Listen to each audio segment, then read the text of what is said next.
Hello friends, welcome to my channel success ITI classes.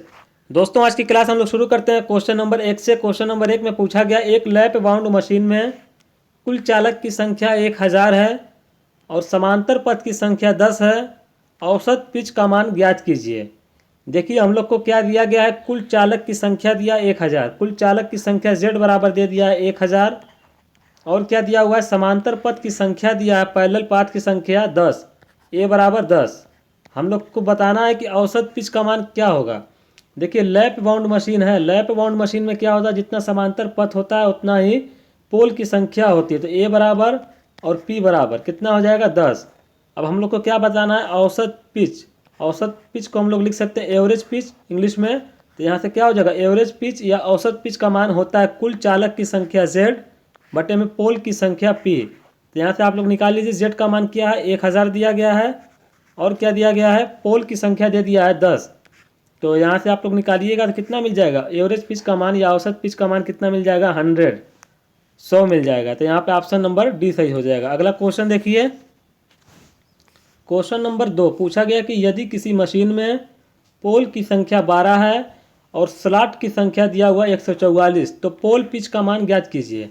हम लोग को क्या दिया हुआ है, पोल की संख्या P बराबर 12, और क्या दिया हुआ है, स्लॉट की संख्या S बराबर 144। तो पोल पिच निकालना। देखिए, पोल पिच का फार्मूला होता है स्लॉट पर पोल। तो यहाँ से आप लोग निकालिए, स्लॉट कितना है, स्लॉट दिया हुआ है 144, पोल की संख्या है 12। तो यहाँ से आप लोग देखिएगा कितना मिल जाएगा, पोल पिच का मान मिल जाएगा 12। इसका ऑप्शन नंबर सी सही है। अगला क्वेश्चन देखिए, क्वेश्चन नंबर 3 दिया गया है कि डिजिटल सिस्टम में एक बाइट कितने बिट्स के बराबर होता है। डिजिटल सिस्टम आप लोग पढ़े होंगे, डिजिटल इलेक्ट्रॉनिक्स। उसमें क्या होता है कि एक बाइट कितने बिट्स के बराबर होता है। तो याद रखिएगा, एक बाइट बराबर होता है 8 बिट्स। एक बाइट में 8 बिट्स होते हैं। इसका ऑप्शन नंबर डी सही है। अगला क्वेश्चन देख लीजिए, एक निबल में कितने बिट्स होते हैं। अभी हमने देखा कि एक बाइट में 8 बिट्स होते हैं, लेकिन एक निबल में भी पूछता है क्वेश्चन कि कितना बिट्स होता है। याद रखिएगा, एक निबल में होता है 4 बिट्स। Option number C. अगला क्वेश्चन, बाइनरी डिजिटल सिस्टम में कितने अंक होते हैं। देखिए, बाइनरी डिजिटल सिस्टम जो होता है, बाइनरी इसको बोलते हैं, इसमें 2 अंक होते हैं, 0 और 1। 0 का मतलब होता है लो, और हाई 1 का मतलब होता है हाई, या इसको हम लोग ऑफ ऑफ बोलते हैं, ऑफ की स्थिति इसको बोलते हैं, 1 को ऑन की स्थिति। तो इसमें कितने सिस्टम में अंक होते हैं बाइनरी में, वो होते हैं 2। Option number B. अगला क्वेश्चन देखिए, क्वेश्चन नंबर 6, कौन सी अंकीय प्रणाली का आधार 8 होता है। देखिए, डिजिटल सिस्टम आप लोग पढ़े होंगे, बाइनरी बाइनरी सिस्टम होता है, डेसिमल, हेक्साडेसिमल, ऑक्टल, ये सभी सिस्टम होते हैं। तो बाइनरी में का जो आधार होता है वो 2 होता है। इसमें 2 अंक होते हैं, 0 और 1। ऑक्टल में इसका आधार 8 होता है, इसमें 0 से लेकर 7 तक के अंक होते हैं। और हेक्साडेसिमल में 16 इसका आधार होता है, इसमें 0 से लेकर 9 तक के अंक होते हैं, और ए बी सी डी इस तरीके से भी होते हैं, ए बी सी डी। तो देखिए, 9, 10, 11, 12, डी का मान 13। फिर आता है डी के बाद ई का मान होता है 14, एफ का मान 15। तो 15 तक ही अंक होते हैं। हेक्साडेसिमल में कितने होते हैं, 15 तक, एफ तक होते हैं। दशमलव की बात कर लिया जाए, इसमें इसका आधार होता है 10। तो यहाँ पे क्या पूछा है, कौन सी अंकीय प्रणाली का आधार 8 होता है। तो वो होता है option number B, octal. Octal का आधार 8 होता है। अगला क्वेश्चन देखिएगा, क्वेश्चन नंबर 10। क्वेश्चन नंबर 7, निम्नलिखित में से कौन एक धारा नियंत्रित उपकरण है।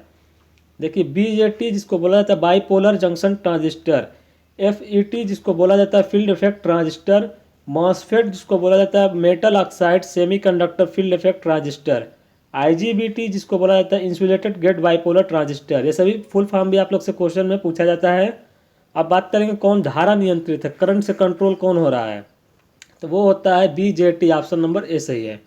याद रखिएगा, एफईटी, मॉसफेट, आईजीबीटी ये सभी वोल्टेज से कंट्रोल होते हैं, इसको हम लोग वोल्टेज नियंत्रित बोलते हैं, और बीजेटी को धारा नियंत्रित। अगला क्वेश्चन देख लीजिए, बीजेटी में कितने टर्मिनल होते हैं। देखिए, बीजेटी बाइपोलर जंक्शन ट्रांजिस्टर, इसमें कितने टर्मिनल होते हैं, याद रखिएगा 3 टर्मिनल होते हैं, एमीटर, बेस और कलेक्टर। ऑप्शन नंबर सी सही हो जाएगा। अगला क्वेश्चन, बीजेटी में सबसे ज़्यादा डोपिंग किसकी होती है? देखिए डोपिंग क्या होती है, कंडक्टिविटी बढ़ाने के लिए डोपिंग की जाती है। डोपिंग सबसे ज़्यादा किसकी होती है? आधार की, आधार को बेस बोला जाता है और संग्राहक को कलेक्टर बोला जाता है, उत्सर्जक की जिसको बोला जाता है एमीटर। तो देखिए सबसे ज़्यादा जो डोपिंग होती है वो होती है एमीटर की, फिर होती है कलेक्टर की, फिर होती है बेस की। तो सबसे ज़्यादा डोपिंग किसकी होती है? उत्सर्जक की या एमीटर की। और सबसे कम डोपिंग किसकी होती है? बेस की। और कलेक्टर की क्या होती है, जिसको संग्राहक बोला जाता है, उसकी मध्यम डोपिंग की जाती है। अगला क्वेश्चन देखिए, निम्नलिखित में से कौन सी सदिश राशि है? देखिए सदिश राशि वह राशि होती है जिसका परिमाण और दिशा दोनों की जरूरत होती है, उसको हम लोग बोलते हैं सदिश राशि। तो प्रतिरोध, विभव, फ्लक्स, विद्युत प्रतिरोध, विद्युत विभव, विद्युत फ्लक्स, ये तीनों क्या है? अदिश राशि हैं। ये क्या है? अदिश राशि। और जो हम लोग को दिया हुआ है ऑप्शन नंबर डी में इलेक्ट्रिक फील्ड, ये है सदिश राशि। तो क्वेश्चन तो यही पूछा है कि कौन सदिश राशि है, तो सदिश राशि यही है, ऑप्शन नंबर डी। अगला क्वेश्चन देख लीजिए, धातु चालक में विद्युत धारा का प्रवाह निम्नलिखित के प्रवाह के कारण होता है। देखिए कंडक्टर होता है, सेमीकंडक्टर होता है, इंसुलेटर होता है। इंसुलेटर में तो करंट का प्रवाह होता नहीं है, इसका नाम ही है इंसुलेटर। अब बात करें कंडक्टर की, कंडक्टर में इलेक्ट्रॉन्स के कारण करंट का प्रवाह होता है, और सेमीकंडक्टर में इलेक्ट्रॉन्स और होल्स दोनों के कारण होता है। तो यहाँ पे धातु चालक की बात किया है, कंडक्टर की इलेक्ट्रॉन्स के कारण होगा, ऑप्शन नंबर डी। अगला क्वेश्चन देखिएगा, निम्नलिखित में से किस प्रक्रिया द्वारा ईएमएफ उत्पन्न नहीं किया जाता है? रासायनिक क्रिया द्वारा ईएमएफ उत्पन्न होता है, जैसा कि सेल या बैटरी में हम लोग पढ़ते हैं। केमिकल रिएक्शन एक्शन के द्वारा हम लोग ईएमएफ को क्रिएट करते हैं बैटरी या सेल में। दो असमान धातुओं के जंक्शन को गर्म करना, इस मेथड से भी ईएमएफ का उत्पादन हो जाता है। इसको हम लोग बोलते हैं सीबेक इफेक्ट। जैसे कि हमारा दो असमान धातु, एक कापर है, एक एल्युमिनियम है। असमान धातु को हम लोग क्या करते हैं, जब इसके जंक्शन को टेम्परेचर देते हैं, हीट करते हैं, गर्म करते हैं, तो क्या होता है, इसमें ईएमएफ मिल जाता है। इसको हम लोग बोलते हैं सीबेक इफेक्ट। और एक आता है विद्युत चुंबकीय प्रेरण का नियम। तो देखिए विद्युत चुंबकीय प्रेरण के द्वारा जनरेटर में आप लोग पढ़े होंगे, डीसी जनरेटर में, कि Faraday law of electromagnetic induction वहाँ पर अप्लाई होता है। जब कंडक्टर हमारा घूमता है मैग्नेटिक फील्ड में, तो वहाँ पर भी ईएमएफ मिल जाता है। तो ये सभी प्रोसेस जो दिए गए थे ए, बी और सी में, सभी से ईएमएफ उत्पन्न हो जा रहा है। लेकिन क्वेश्चन में तो ये पूछा है किसके द्वारा ईएमएफ उत्पन्न नहीं किया जाता। तो बताइए यहाँ पे कोई ऑप्शन आप लोग को मिल रहा है जिससे ईएमएफ ना मिले? नहीं, ऐसा कोई ऑप्शन नहीं मिला। तो हम कह सकते हैं कि इनमें से कोई नहीं, क्योंकि इनमें से कोई ऐसा ऑप्शन नहीं है जिससे ईएमएफ उत्पन्न ना हो। इसका ऑप्शन नंबर डी सही। अगला क्वेश्चन देखिए, चालकता का मात्रक होता क्या है? चालकता के बारे में हम लोगों ने कई क्लासेज में पढ़ा है। इस क्वेश्चन को हम इसलिए ले लेते हैं ताकि आप लोग को याद रहे, ये इंपॉर्टेंट क्वेश्चन, ऐसे क्वेश्चन पूछे जाते हैं। चालकता होती क्या है? किसी भी कंडक्टर की वह प्रॉपर्टी होती है जो दर्शाती है कि वो कितना कंडक्टेंस रखता है, कितना चालकता रखता है। मान लीजिए हमारा एक मटेरियल है सिल्वर, जिसको चांदी बोला जाता है, एक है कापर। तो बताइए दोनों में ज़्यादा कंडक्टिव मटेरियल कौन है? सिल्वर। सिल्वर सबसे ज़्यादा कंडक्टिव मटेरियल होता है चालक में।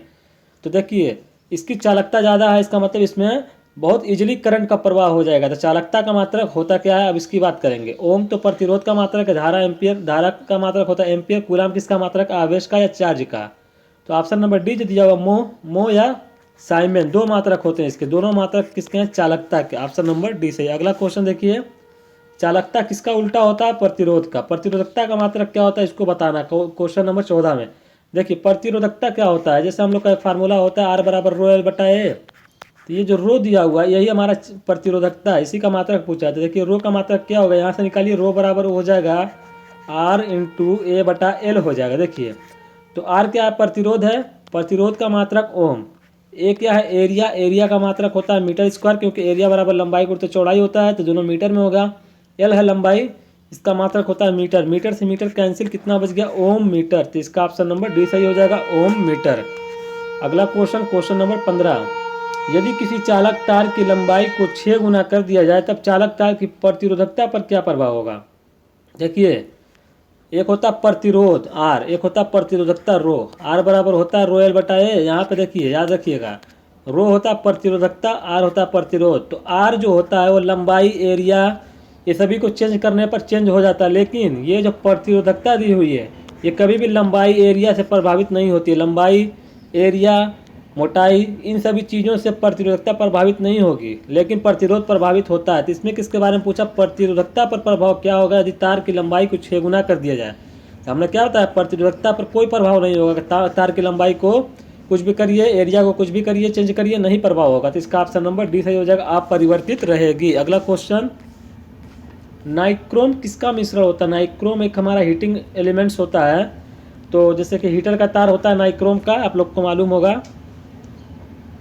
और इस किसका मिश्रण होता है? वो होता है निकिल और क्रोमियम का। इसका ऑप्शन नंबर सी सही है, निकिल और क्रोमियम नाइक्रोम मिश्रण होता है। अगला क्वेश्चन देख लीजिए, 4 प्रतिरोध 60 ओम के हैं, समांतर में जोड़े गए हैं, तब तुल्य प्रतिरोध का मान क्या होगा? 60 ओम के 4 प्रतिरोध इस तरीके से कनेक्टेड है, रेजिस्टेंस 4 प्रतिरोध 4 रेजिस्टेंस इस तरीके से कनेक्ट है समांतर में। समांतर और श्रेणी क्रम होता क्या है, इसके बारे में हमने एक क्लास ली थी। अगर आप लोग नहीं देखें, उसमें हमने कई क्वेश्चन की प्रैक्टिस कराई थी। जो लोग नहीं देखें वो लोग जाकर देख लें, उसमें अच्छे से क्वेश्चन को सॉल्व कराया गया था। उसको देखने के बाद आप लोग का सीरीज और पैरेलल कॉम्बिनेशन पे जो क्वेश्चन आते हैं वो इजीली आप लोग सॉल्व कर लेंगे। देखिए प्लस माइनस यहाँ से होगा, बैटरी सेल का सिरा है। देखिए सेल और बैटरी का सिंबल में क्या फ़र्क होता है उसको भी जान लीजिए। जैसे एक हमारा इस तरीके से दर्शाया गया तो इसको हम लोग बोलेंगे सेल। अब कई सेल को आपस में जब कनेक्ट करेंगे इस तरीके से, इसको बोला जाता है बैटरी। तो ये भी याद रखिएगा। तो यहाँ पे जो दर्शाया गया, मान लीजिए सेल है, यहाँ से करंट निकलेगी और यहाँ से प्रतिरोध में 60 ओम के हैं, सभी बराबर मान के हैं, यहाँ पर कनेक्ट हैं। तो हम लोग को बताना है कुल प्रतिरोध क्या होगा। देखिए जब बराबर मान का प्रतिरोध होता है समांतर में, तो हम लोग फार्मूला लगाते हैं R/N का। कुल प्रतिरोध के लिए R का मान है 60, क्योंकि 60 ओम के हैं। N का मान कितना हो, जितना कनेक्ट है, 1 2 3 4 हैं, तो यहाँ पे 4 रखिएगा, कितना मिल जाएगा? 15 ओम मिल जाएगा। ऑप्शन नंबर सी सही हो जाएगा, 15 ओम। अगला क्वेश्चन देखिए, क्वेश्चन नंबर 18 में पूछा कि 4 प्रतिरोध 25 ओम के हैं। कितने ओम के हैं? 25 ओम के, समांतर में जोड़े गए हैं, और इस कनेक्शन से सीरीज में 25/4 ओम का एक प्रतिरोध जोड़ा गया है, तब तुल्य प्रतिरोध का मान क्या होगा? देखिए इस तरीके से 4 प्रतिरोध समांतर में जोड़े गए हैं। पहले जो बोला 4 प्रतिरोध 25 ओम के समांतर में जोड़े गए, हमने इस तरीके से कनेक्ट किया। अब देखिए जो कहेगा हम लोग क्वेश्चन को उसी तरीके से सॉल्व करते रहेंगे। तो 25-25 ओम के हैं, हमने यहाँ पे 25-25 ओम का 4 प्रतिरोध कनेक्ट कर दिया। अब क्या बोला है, इस कनेक्शन से सीरीज में, इस कनेक्शन पूरे कनेक्शन जो दिया हुआ इसके सीरीज में इस तरीके से एक प्रतिरोध जुड़ा है। कितना सीरीज में? 25। देखिए सीरीज में बोला 25/4 ओम का एक प्रतिरोध जुड़ा है, 25/4 ओम का प्रतिरोध जुड़ा है। अब ये पूरा सर्किट बन गया। अब पूरे सर्किट में बताना है कि तुल्य प्रतिरोध का मान क्या होगा। ये देखिए 25-25 ओम के 4 प्रतिरोध हैं, R/N का फार्मूला लगाइए, 25 R बराबर हो जाएगा 25, N बराबर 4, 25/4 ये हो गया। तो इस पूरे को हम लोग लिख सकते हैं एक प्रतिरोध में 25/4। अब एक और 25/4 जो है यहाँ पर भी दिया हुआ है 25/4। तो अब हम लोग क्या करेंगे, यहाँ से सप्लाई को कनेक्ट करेंगे। तो अब आप लोग देख रहे होंगे कि यहाँ से जो करंट निकलेगी दोनों में समान जा रही है, तो यहाँ पे दोनों श्रेणी क्रम होंगे, 25/4 25/4 दोनों को जोड़ दीजिए, 25/4 प्लस 25/4 इसको जोड़िएगा तो हो जाएगा 4 एलसीएम लीजिएगा 50/4 आ जाएगा। 50/4 का मतलब क्या हो गया?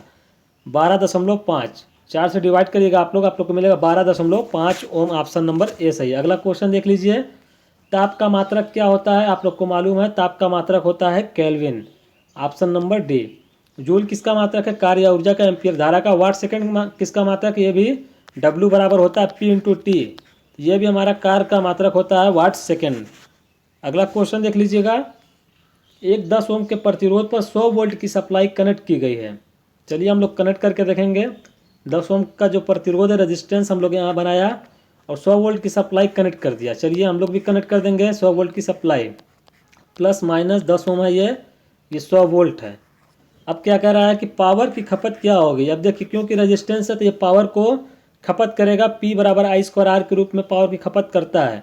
तो हम लोग को दिया क्या है उसके बारे में हम लोग लिखेंगे। R का मान दे दिया है 10, और क्या दे दिया है? वोल्टेज दे दिया है V बराबर 100। हम लोग को निकालना क्या? पावर की खपत P बराबर क्वेश्चन मार्क। तो देखिए P बराबर एक फार्मूला होता है, आप लोग को मालूम होगा, V²/R होता है। यहाँ से देखिए V का मान दिया हुआ 100 इंटू 100 हो जाएगा, क्योंकि स्क्वायर है, इंटू 100। अब देखिए बटे में क्या हो जाएगा? Divided by resistance. रेजिस्टेंस का मान क्या है? 10। तो यहाँ से 0 से 0 कैंसिल कर लीजिए, 100 दहा में 1000, तो कितना मिल जाएगा? ऑप्शन नंबर डी, 1000 वाट। तो दोस्तों आज की क्लास में इतना ही। इसी तरीके से डेली हम लोग UPPCL TG2 ALP टेक्नीशियन की तैयारी अपने चैनल पर कर रहे हैं।